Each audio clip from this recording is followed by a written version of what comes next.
Les vierges, voilà, avec André, tu l'as dit aussi. Et effectivement, on va parler de ce texte, de ces 10 jeunes filles, de ces 10 vierges qui n'étaient pas prêtes quand la fête a commencé. Dans cette image, Jésus nous dit qu'une fête va bientôt commencer. Une fête, un mariage, sauf qu'elle n'était pas prête. Alors je vous pose la question, et puis c'est une question qu'on va évoquer un peu tout au long, c'est la fête commence bientôt. Alors, est-ce que vous êtes prêts ? Je vous propose de prendre le texte ensemble. Désolé Nathan et Alejandro, je ne l'ai pas donné avant. Ça va être Matthieu chapitre 25, versets 1 à 13, version second 21. Second 21, tu as pas ? Ok. Écoutez, moi je vous encourage à prendre votre Bible et puis même si ce n'est pas la bonne version, voilà, je vous encourage quand même à prendre le texte parce que c'est précieux d'avoir la Bible comme ça entre les mains quand on entend une prédication. Je vais lire donc Matthieu chapitre 25, verset 1 au verset 13 et voici ce qui est dit dans la parole de Dieu. Alors le royaume des cieux ressemblera à 10 jeunes filles qui ont pris leur lampe pour aller à la rencontre du marié. 5 d'entre elles étaient folles et 5 étaient sages. Celles qui étaient folles ne prirent pas d'huile avec elles en emportant leur lampe, tandis que les sages prirent avec leur lampe de l'huile dans des vases. Comme le marié tardait, toutes s'assoupirent et s'endormirent. Au milieu de la nuit, on cria « Voici le marié, allez à sa rencontre !» Alors toutes les jeunes filles se réveillèrent et préparèrent leurs lampes. Les folles dirent aux sages « Donnez-nous de votre huile, car nos lampes s'éteignent. » Les sages répondirent « Non, il n'y en aurait pas assez pour nous et pour vous. Allez plutôt chez ceux qui en vendent et achetez-en pour vous. » Pendant qu'elles allaient en acheter, le marié arriva. Celles qui étaient prêtes entrèrent avec lui dans la salle des noces et la porte fut fermée. Plus tard, les autres jeunes filles vinrent et dirent « Seigneur, Seigneur, ouvre-nous !» Mais il leur répondit « Je vous le dis en vérité, je ne vous connais pas. Restez donc vigilants, puisque vous ne savez ni le jour ni l'heure où le Fils de l'homme viendra. » Voici la parole de Dieu. Et pour bien comprendre ce texte ce matin, nous allons le découper en 3 points. Premièrement, la parabole. Deuxièmement, la fête. Et puis troisièmement, la préparation. Et commençons donc par notre premier point, qui est la parabole. Alors, une définition de la parabole. Une parabole, c'est une histoire qui est inventée et qui utilise des éléments familiers de la vie de l'époque et qui a pour objectif de transmettre un enseignement spirituel. Jésus utilise beaucoup de paraboles. Dans les évangiles, c'est un moyen souvent utilisé. On estime que dans l'évangile de Matthieu, il y a environ 23 paraboles selon les interprétations. Et toutes se concentrent à chaque fois sur un élément bien précis. Il n'y a pas besoin de chercher une description ou une interprétation à tout dans une parabole, mais à chaque fois, ce qu'il faut garder, c'est l'élément central. Par exemple, au chapitre 13, il est parlé de la parabole du bon grain et de l'ivraie. Et le message que Jésus nous transmet à ce moment-là, c'est qu'au moment du jugement dernier, il y aura une séparation entre ceux qui sont à lui et ceux qui ne sont pas à lui. Au chapitre 18, il nous parle du débiteur impitoyable. Vous savez, cet homme qui avait été pardonné d'une grande dette, qui avait été acquitté d'une grande dette, et qui n'a pas su lui-même acquitter une plus petite dette que quelqu'un qu'il avait envers quelqu'un. Que quelqu'un envers lui, pardon. Et ça nous montre l'importance de pardonner puisqu'on se sait pardonner.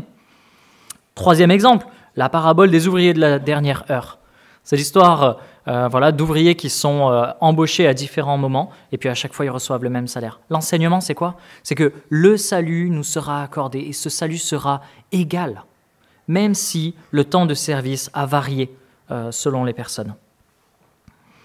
Parfois, ces histoires nous étonnent, parce que nous ne sommes plus vraiment familiers à ces histoires, c'est le contexte de l'époque. Mais quand Jésus les dit, eh bien, il sait que tout de suite, les gens vont comprendre ce qu'il va dire. Il n'y avait pas autant besoin d'expliquer que nous, on a besoin d'expliquer, parce qu'on a besoin, nous, de revenir dans le contexte. Alors pourquoi est-ce que Jésus parle de cette parabole à ce moment précis ? Eh bien, Jésus, à ce moment-là, utilise ces images pour parler de la fin des temps, et du fait que l'on ne sait pas précisément quand il va revenir. Regardez au début du chapitre 24. Il est dit que Jésus et ses disciples passent devant le temple et les disciples vont lui faire remarquer quelque chose sur le temple. Je relis le verset 1. Jésus quitta la cour du temple, tandis qu'il s'éloignait, ses disciples s'approchèrent pour lui faire remarquer l'architecture du temple. Là, on peut imaginer que le temple était beau. Et du coup, les disciples lui disent « Ouah, t'as vu là comme c'est beau là, le bâtiment, il est massif, on voit vraiment la gloire de Dieu dans tout ça. » Et Jésus va dire, verset 2, « Oui, regardez bien tout cela. Vraiment, je vous l'assure, tout sera démoli. Il ne restera pas pierre sur pierre. » Et à ce moment-là, les disciples tombent de haut. Ils se disent « Mais comment ça se fait? Comment c'est possible? Si vraiment le temple de nouveau est détruit, ça veut dire que c'est la fin du monde. » Et c'est pour ça qu'ils lui posent la question. C'est quand? Quand est-ce qu'on saura que c'est la fin du monde? Et Jésus va donner des événements qui vont se passer. Il donne par exemple le fait qu'il va y avoir des faux prophètes, qu'il va y avoir des guerres et des bruits de guerre, qu'il va y avoir des persécutions, il va y avoir une épreuve terrible. Il parle même d'un élément cosmique qui devrait avoir lieu. Plein d'éléments comme ça. Et à la fin, il dit, mais la date, le jour, l'heure, personne ne le sait. Et ça peut nous surprendre parce que Jésus est Dieu et il est censé tout savoir. Regardez la fin du chapitre 24, versets 36 à 44. « Quant au jour et à l'heure, personne ne les connaît, pas même les anges du ciel, ni même le Fils. Mon Père seul les connaît. Ce qui est arrivé à l'époque de Noé arrivera de même au retour du Fils de l'homme. En effet, dans les jours précédant le déluge, les hommes mangeaient et buvaient, se mariaient et mariaient leurs enfants, jusqu'au jour où Noé est entré dans l'arche. Ils ne se sont doutés de rien jusqu'à ce que le déluge vienne et les emporte tous. Il en ira de même au retour du Fils de l'homme. Alors 2 hommes seront dans un champ. L'un sera pris, l'autre laissé. 2 femmes moudront à la meule. L'une sera prise, l'autre laissée. Restez donc vigilants, puisque vous ignorez à quel moment votre Seigneur viendra. » Il donne un dernier exemple. Vous le savez bien, si le maître de la maison savait à quelle heure de la nuit le voleur doit venir, il resterait éveillé et ne laisserait pas percer les murs de sa maison. C'est pourquoi vous aussi, tenez-vous prêts, car le Fils de l'homme viendra à l'heure où vous n'y penserez pas. Alors, plusieurs choses sont données dans ce texte. Il parle de Noé. Noé, on peut s'imaginer qu'à l'époque de Noé, les gens vivaient terriblement mal. Mais en fait, Jésus est en train de décrire une vie assez quotidienne. Ils mangeaient, buvaient. Ils se mariaient, ils mariaient leurs enfants. Est-ce que ce n'est pas ce que l'on fait aussi en 2023? Oui, c'est une scène quotidienne qui est décrite ici par Jésus. Il semblerait qu'il vivait sans la conscience d'un Dieu, sans la conscience d'une justice. Et c'est pour ça qu'au moment du déluge, ils ont été surpris par ce jugement de Dieu. Au moment où le déluge est arrivé, c'était trop tard, le jugement s'est abattu. De même, il est parlé de 2 personnes qui travaillent dans un champ, de 2 personnes qui travaillent à la meule pour moudre du grain. L'une est prise, l'autre laissée, à chaque fois. Là aussi, on est en train de parler d'une scène quotidienne, un travail qu'on pourrait avoir avec un collègue de travail. L'une est prise, l'autre laissée. Autre chose, le voleur qui vient la nuit, en tant que propriétaire de la maison, si on sait que notre maison va être pillée, à ce moment-là, on attend le voleur. Et puis on appelle la police, on commence à composer le numéro de téléphone de la police. Non, si on est là pour veiller, on n'est pas surpris. Et c'est ce que veut nous dire Jésus. Et pour information, le temple a été détruit en 70 après Jésus-Christ, et cet événement a fait écho au message de Jésus qui disait qu'il ne restera pas pierre sur pierre.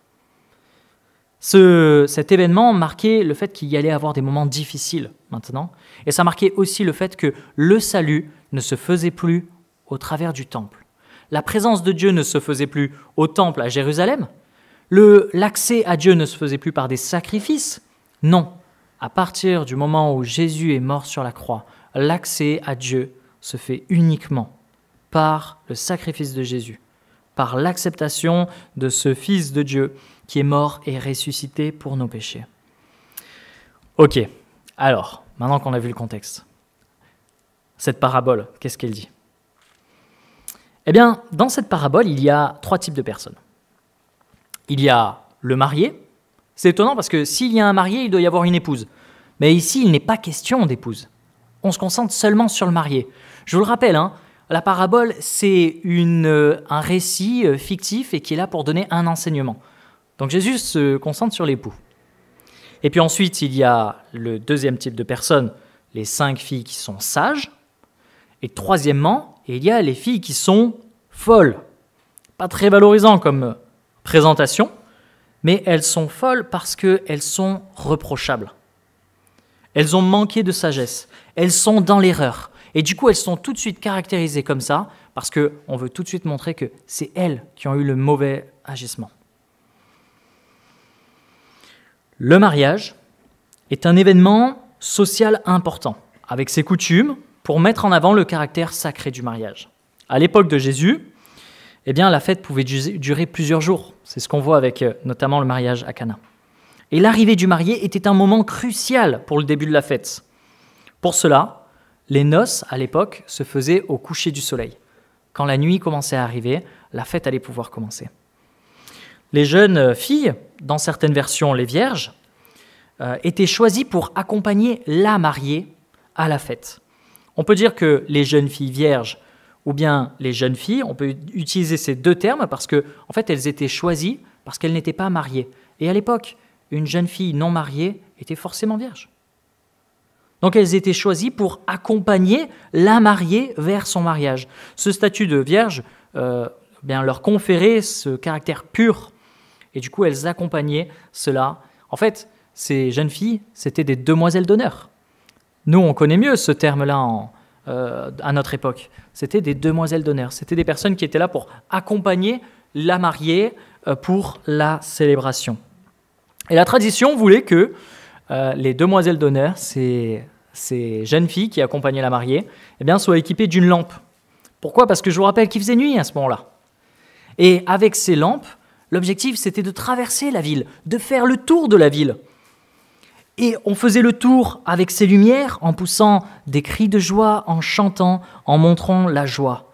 Et comme ça, toutes les personnes à qui on passait devant les fenêtres, les personnes pouvaient sortir la tête et dire « Ah, mais du coup, il y a le petit Joseph et la petite Marie là qui se marient. Mais c'est génial !» Et comme ça, tout le monde était au courant. Maintenant, on a d'autres moyens pour signaler un mariage, mais à l'époque, c'est comme ça que ça se faisait. De cette façon, pas besoin de le marquer dans le journal, c'était visible de toute la ville. Et tout le monde était un peu témoin de cette célébration, même s'ils n'assistaient pas au mariage. C'est pour ça qu'il y avait ces lampes avec l'huile. Dans l'histoire racontée par Jésus, le mari va tarder, à tel point que tout le monde s'endort. Les jeunes filles sages et les folles.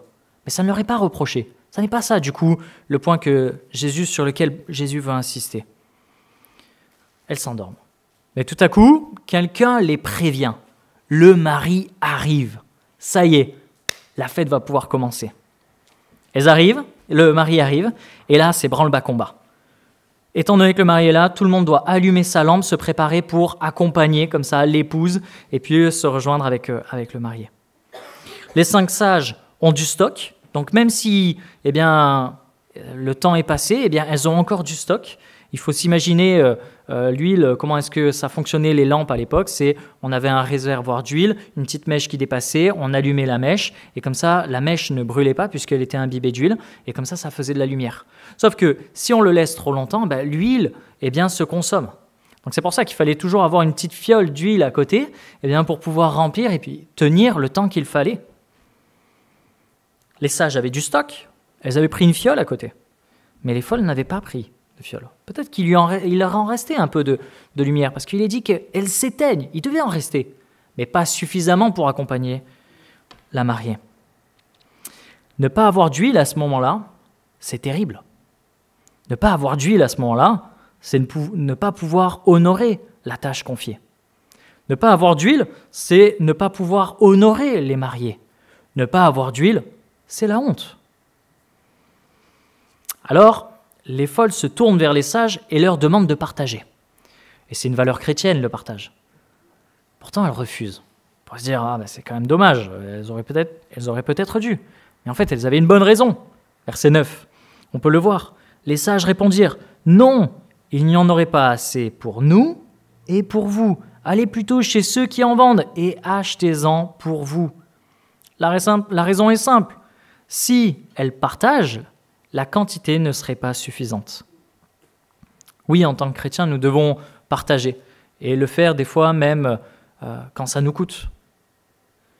Mais ici, eh bien, ça n'est pas reproché, car ici, ça aurait mis en danger le service, l'attente du Seigneur.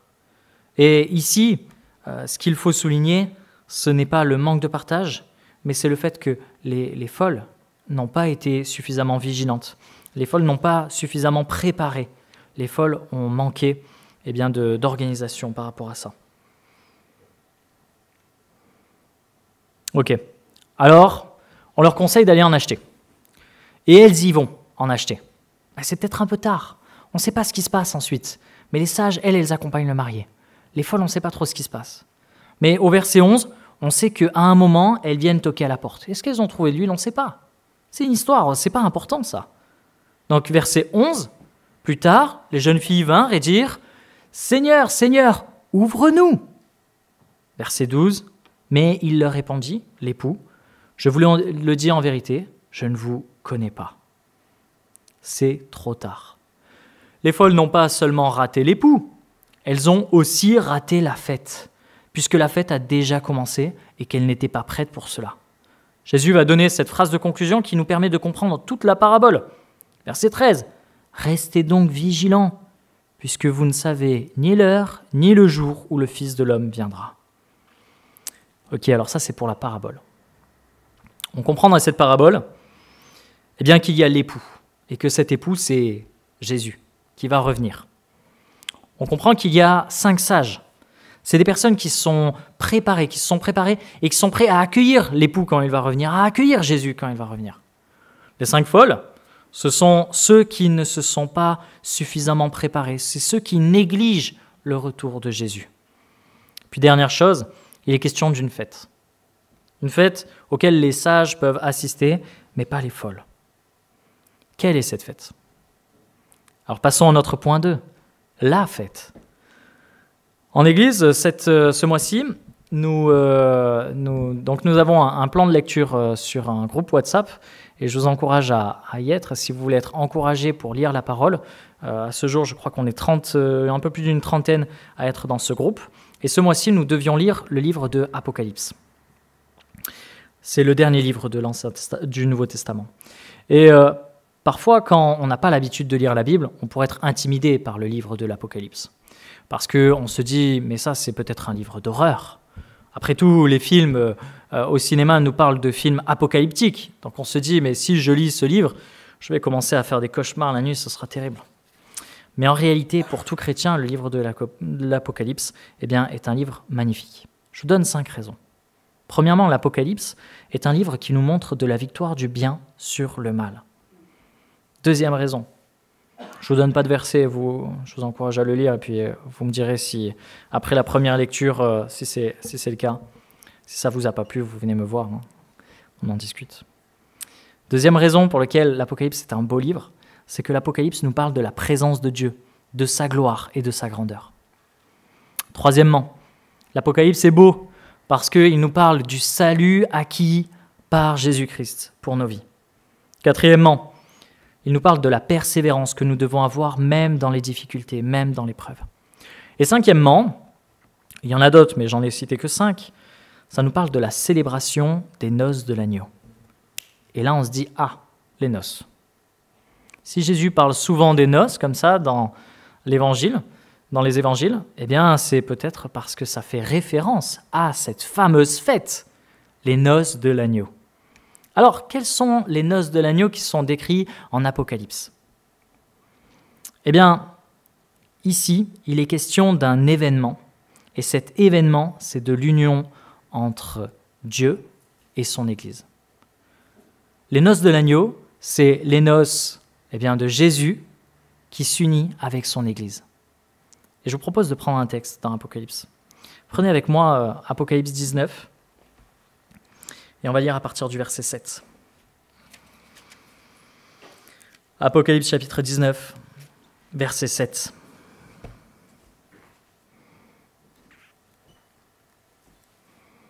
Et je vais lire donc, je redis la référence, c'est Apocalypse 19, verset 7. « Réjouissons-nous, soyons dans l'allégresse et donnons-lui gloire, car les noces de l'agneau sont venues et son épouse s'est préparée. Il lui a été donné de se vêtir de fin lin, éclatant et pur. Le fin lin, ce sont les œuvres justes des saints. » L'ange me dit alors, « Heureux ceux qui sont appelés au festin des noces de l'agneau. » Puis il me dit, « Ce sont les paroles véritables de Dieu. » Voici ce qui est dit dans la Bible. Voici ce qui est décrit pour les noces de l'agneau. Après les épreuves, après les difficultés, après un combat important, eh bien l'univers se réjouit car Dieu a gagné. Cette célébration est vue comme l'accomplissement de la promesse de Dieu de réunir son peuple. Ce qui avait été brisé en Genèse chapitre 3, eh bien se retrouve réuni en Apocalypse chapitre 19. À cause du péché de Adam et Ève, à cause de mon péché personnel que je pratique jour après jour, ce qui était cassé est de nouveau réparé. Et je vous encourage aussi, et je vous propose de lire aussi chapitre 21, je vais lire du verset 1 au verset 4. « Je vis un nouveau ciel et une nouvelle terre, car le premier ciel et la première terre avaient disparu, et la mer n'était plus. Et je vis descendre du ciel d'auprès de Dieu la ville sainte, la nouvelle Jérusalem, prête comme une épouse qui s'est parée pour son époux. J'entendis du trône une voix forte qui disait « Voici le tabernacle de Dieu avec les hommes. Il habitera avec eux, ils seront son peuple, et Dieu lui-même sera avec eux. Il essuiera toute larme de leurs yeux, la mort ne sera plus, et il n'y aura plus ni deuil, ni cri, ni douleur, car les premières choses ont disparu. Le royaume des cieux descendra sur une terre régénérée, purifiée, où le péché n'aura plus sa place, où la souffrance, le deuil, les larmes, tout ça n'existera plus. » Elle a l'air chouette, cette fête. Ce sera un lieu parfait. Pourquoi ? Eh bien parce que Dieu habitera lui-même parmi les hommes. Ce qui n'était plus possible sera de nouveau possible. Ce qui devait être séparé par des murs épais, par un voile dans le temple, eh bien, n'existera plus, puisque Dieu habitera avec nous.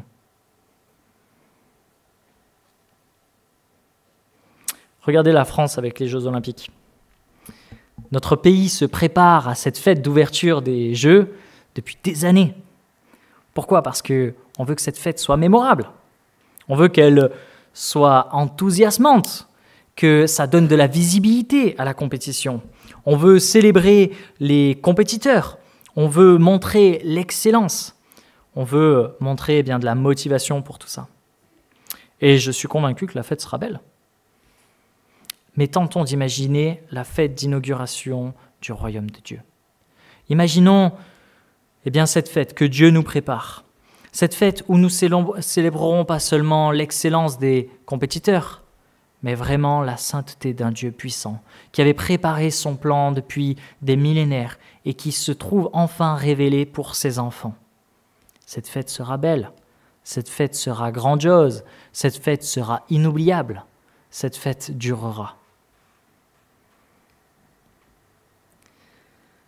Il se trouve même que même ceux qui sont morts assisteront à cette fête, car à ce moment-là, tous ceux qui croient en Christ et qui sont morts ressusciteront et pourront assister à cette fête. Est-ce que nous languissons de cette fête ? Est-ce qu'on aspire à cette fête ? Est-ce qu'on veut avoir ce carton d'invitation et se dire « Moi, je veux être prêt.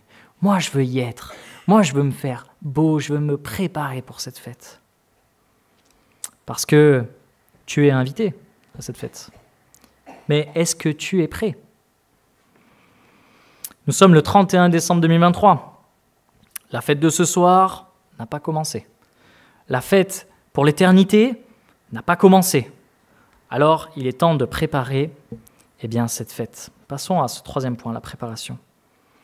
Tant que Jésus n'est pas de retour, la fête attend. Et nous aussi.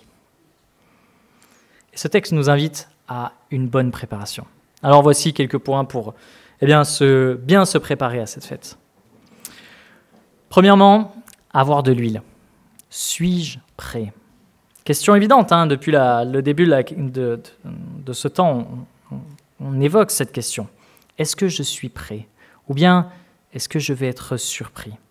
Autrement dit, est-ce que j'attends activement le retour de Jésus-Christ ? Vous savez, Jésus peut revenir avant 2024. Et pourtant, 2024 est proche.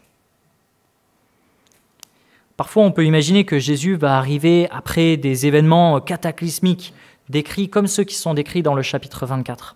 Comme je vous ai dit, vous savez, ces bruits de guerre, même cet événement cosmique, persécution, etc.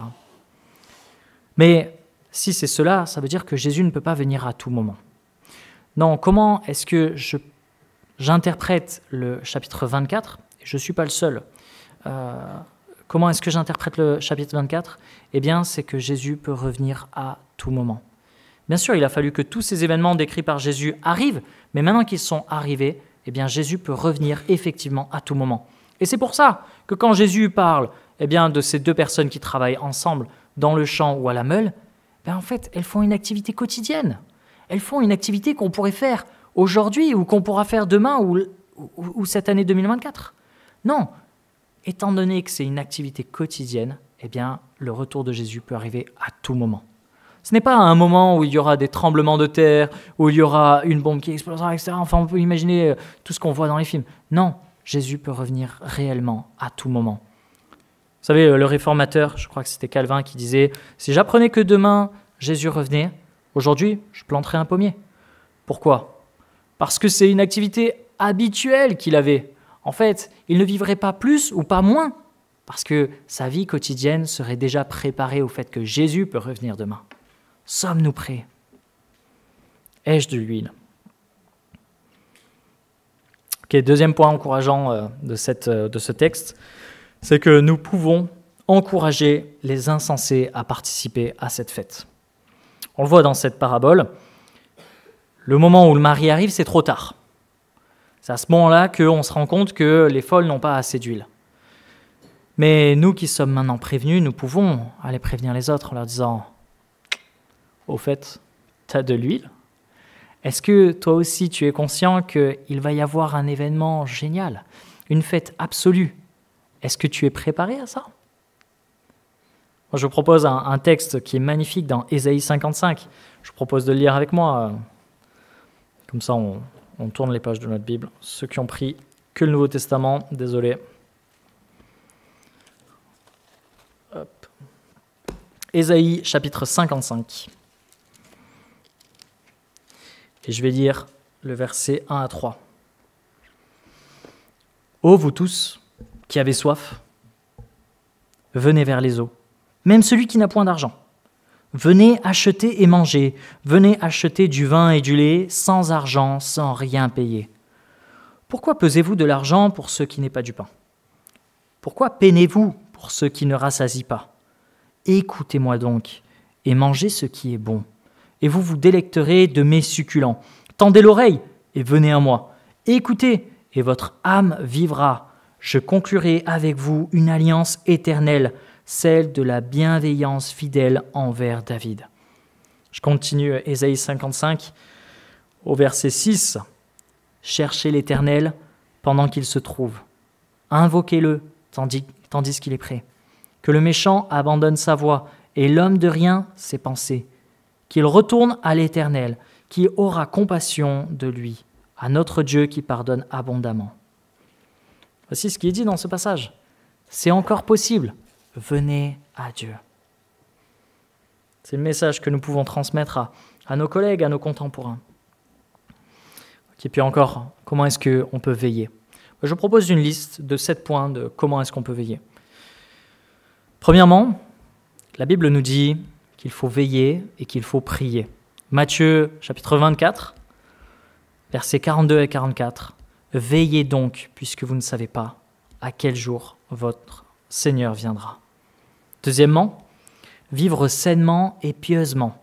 2 Pierre, chapitre 3, versets 11 à 12. Vous qui attendez ces choses, efforcez-vous d'être trouvés par lui sans tache et sans reproche dans la paix. 3e encouragement, servir fidèlement. Matthieu 25, verset 21. Son maître lui dit « Bien et bon fidèle serviteur, tu as été fidèle en peu de choses, je te confierai beaucoup, entre dans la joie de ton maître. » Aimer son prochain. Jean chapitre 13, versets 34 à 35. Aimez-vous les uns les autres comme je vous ai aimé. 5e, annoncer l'évangile. Marc 16, verset 15. Allez par tout le monde et prêchez l'évangile à toute la création. 6e, encouragement, obéir à la parole de Dieu. Jacques 1, verset 22. Soyez pratiquants de la parole et pas seulement auditeurs en vous trompant vous-même. 7e, attendre avec patience. Hébreux chapitre 10, versets 36 à 37. Vous avez besoin de persévérance pour accomplir la volonté de Dieu et obtenir ce qui est promis. Alors ce que je dirais en conclusion, c'est que ce soir on fête la nouvelle année. La fin de l'année 2023, le début de l'année 2024. Et c'est beau de prendre des temps de fête. Et j'espère que vous aurez de la joie ce soir. Mais je vous encourage à vous placer devant Dieu en priorité. Car ce Dieu créateur a prévu une fête encore plus grande, encore plus sublime, encore plus incroyable, qui dépassera toutes les autres. Et Dieu nous invite à cette fête. Cette fameuse fête où nous pourrons le féliciter pour l'éternité, pour la victoire qu'il a eue à la croix, pour le fait qu'il a racheté nos âmes. Alors, la fête commence bientôt. Mais es-tu prêt ? Je prie.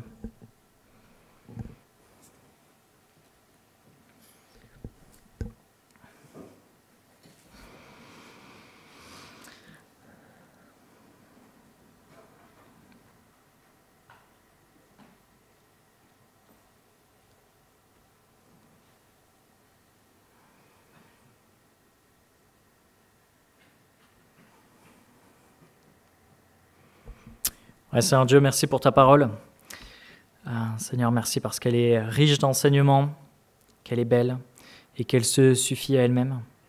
Seigneur, on te remercie pour cette parabole, que par cette histoire, tu as voulu nous montrer l'importance d'être préparé à ta venue.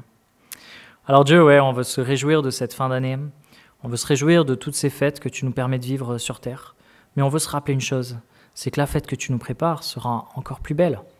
Seigneur, aide-nous à vivre avec cette pensée, que la préparation que l'on met, l'énergie que l'on met dans toutes ces fêtes que l'on a sur terre, on puisse être encore plus préparé, mettre encore plus d'énergie pour préparer la fête, Seigneur, que tu nous réserves.